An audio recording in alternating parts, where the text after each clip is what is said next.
राजकारण करतोय।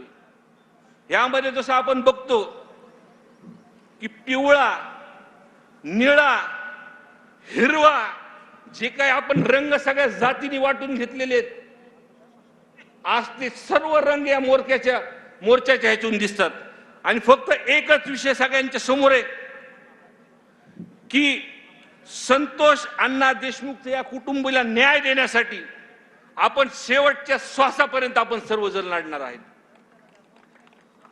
मी म्हणून संतोष अण्णा जरांगे पाटील, संतोष अण्णा देशमुखांसोबत अजून एक विषय मी सभागृहामध्ये अण्णा तिथं मी मांडला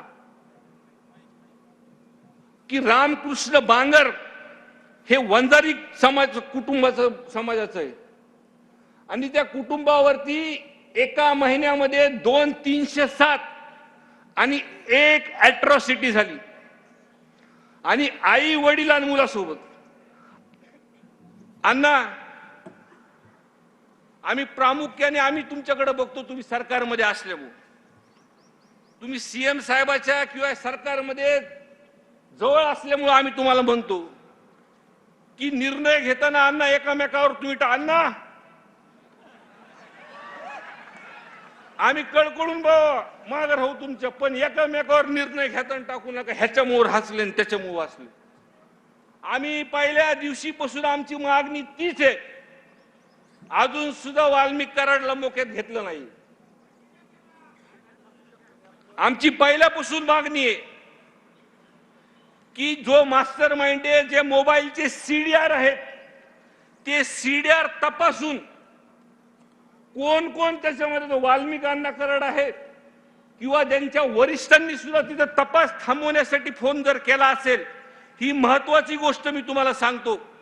कारण का प्रकरण झाल्यानंतर तिथं आपले वाघ मनोज दादा जरांगे पाटील बसल्यानंतर तिथं गुन्हा दाखल झाला अण्णा आणि 12 तास लागले ही खरं।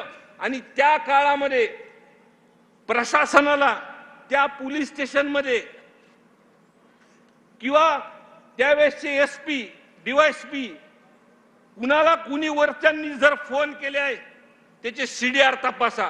आणि जे कुणी लोक आहेत, मी प्रामाणिक आणि तळमळीने सांगतो की ह्या गोष्टीमध्ये कोणतंही राजकारण आणणार नाही आणि आपल्या सोबत जोपर्यंत जे हे मास्टर माइंड वाल्मिक कराड आहे आणि ज्यांना संरक्षण देण्याचं काम हे धनंजय मुंडे साहेब करतात, त्यांचा राजीनामा घेतल्याशिवाय आपण कुणी शांत बसायचं नाही। आणि हे जे कुटुंब आहे, ह्यांच्या ज्या मागण्या आहेत किंवा सूर्यवंशी कुटुंबाच्या मागण्या आहेत, त्यांनी तर ती देणगी सुद्धा नाकारली, फक्त त्यांची न्यायाची भूमिका आहे। आणि आपण या दोन्ही कुटुंबासोबत आपल्या शेवटच्या श्वासापर्यंत आपण सोबत राहू, एवढंच या ठिकाणी सांगतो आणि माझे 2 शब्द संपवतो।